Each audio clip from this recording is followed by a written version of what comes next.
So we are here at Smartery with Areg.Ai and the founder, the CEO, Mr. Hayk Harutyunyan.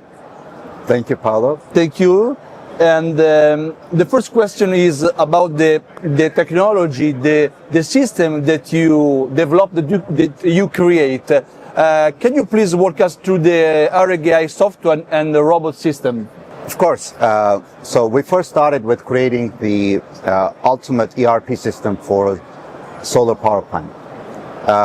In 2024, we identified a real problem. At every solar power plant you went into the control room, you would see at least 15 different screens, and the system operator sitting in front of those screens not understanding what was going on, because it was using fragmented software from different providers, inverters, meteo stations, SCADA, and trying to make sense of all the thousands, hundreds of thousands data points. So our first task was to create a unified ERP system. And once we did that, that was the version 1, in 6 months, we incorporated digital twin technology, we incorporated our own SCADA, we incorporated our own thermography, so that we can do daily inspections of a power plant. We understood that in order to get the full potential of savings, full potential of autonomy, we have to go into the physical AI space. Mm-hmm. So we have to create the tools necessary to service the power plant, and we have to solve a very big problem, which was that solar is growing too fast. It has achieved tremendous success, 2.8 terawatt of installed capacity, and the first terawatt, it took 50 years to build. The second one, it took 20 months to build. So the rate of growth of this sector is staggering, and you don't have enough people to keep up with this. You don't have enough people to keep up with the operations and maintenance of all this, and that's not an issue you see only in Europe. You see it everywhere, and the only way to address this is through automation, is through AI, and is through robotics.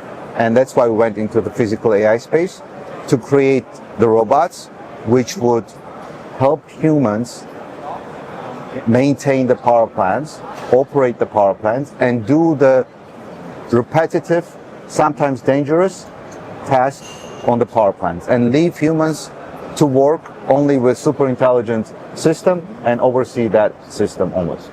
Good. Now here in Munich, you have presented 7 robots, yes. 7 different robots who can do different applications, different work.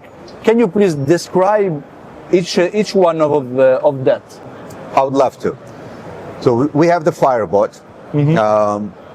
And one of the main feedbacks that we received, especially from the big power plants, was that fire in the substations is a major O&M risk, and they need a rapid response to that potential hazard. So we developed this Firebot, which since the power plant in itself is integrated into the platform, all the sensors are integrated into the platform, and so is the robot. So any minor sensor alert, everything just basically comes onto the Firebot and just reacts really fast. It basically is the first respondent on site. And if you deal with the fire head on, the damages are incomparably less. Second is the Mobot. This one has been the hit of the show. Everybody's asking for this because apparently there's a huge vegetation management issue in Europe, and we had even farmers ask for this. We had big solar power plant owners, everyone. They want mm-hmm. a solution for cutting the grass. Yeah. And this is fully autonomous. All of our robots have full self-driving capability, and it is specifically designed for solar sites. We've got the inspection robot, which is basically there to inspect the power plant. It is there to do security. It is there to do thermal scanning. It is there to make sure everything is done on site properly. And we've got the Raptor. Raptor is a security robot, plus it is a docking station for our drone. So instead of having separate docking stations, we have also the monitoring Sobot, which also has a docking station inside. So wherever this cannot get access, it opens up and the drone goes and continues to work.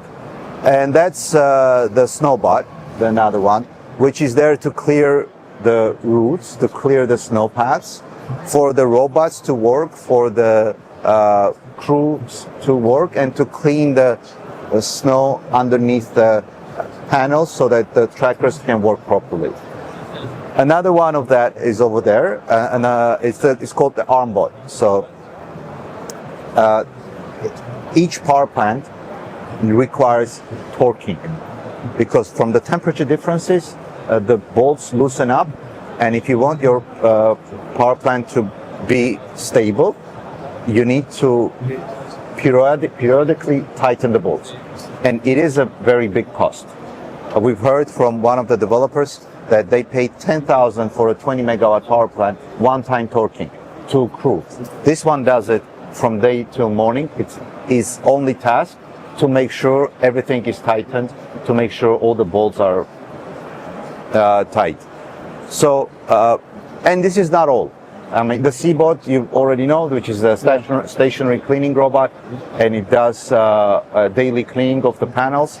It doesn't only clean the panels, it provides us with the critical information about the condition of the power of the panels, micro cracks or any other hotspots on it. So the feedback from its operation is very critical for us.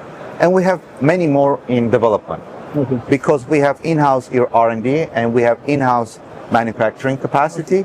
We develop robots which are necessary to address a problem. And since we are owning our operations as well, since we own the operations, since we are an O&M company, we get the problem statement directly from the field, directly from the crews, which put a task to develop a solution, to develop a robot, to automate this task, to replace this mundane task with a robotic. So there is a lot of development going on, and maybe next year Intersolar will be present with 15 robots, or will be present with 5 but more universal ones. We don't know. We have now a big guy, we want to call it the big guy, like with 2 big arms, so that it can help to carry heavy stuff, to replace the panels, to replace the inverters. We are designing a more compact, like a carrier that will help to transport equipment. So basically anything that can help to automate the work, and anything that can help to reach the ultimate goal, which is autonomous status of a solar power plant. But Areg.Ai is not just about robots, because you even offer a complete service to companies that choose your technology, your system. What, for example, what you can do? We offer one-stop operation and maintenance solution. So we basically do not offer the robots. We offer a service. If it requires us to use 2 robots, we will use 2. If it requires us to use 20, we will use 20. It's not the task or a job of the power plant to know what it takes to do this job. So we are essentially operation and maintenance company that develops its own software and hardware to make solar power plant operations effective, cost-effective, and much more efficient. Last question, in a few words, Areg.Ai, in what can make difference for example, here we are in Germany, for European companies? I think it can make all the difference. Right now, Europe is facing serious challenges in solar, with a lot of negative pricing, with a lot of competition. We hope that some of that will solve, the storage systems will solve. However, a lot of the developers are facing more and more strain on their economics, so they need more efficient operation and maintenance. Usually that means just cutting the cost. What we are offering is not only cutting the cost, but making it more efficient through robotics, through AI. And it's a sin not to use the technologies that are appearing in the past few years. It's a sin not to take advantage of it. And we are developing the full stack in order to maximum utilize all the edge that we have, and to give the power plant owner two things: less cost and more generation, which means more profit. We think this is what each power plant owner needs, and we think that with our technology, it has much higher chance of getting it. Thank you. Thank you.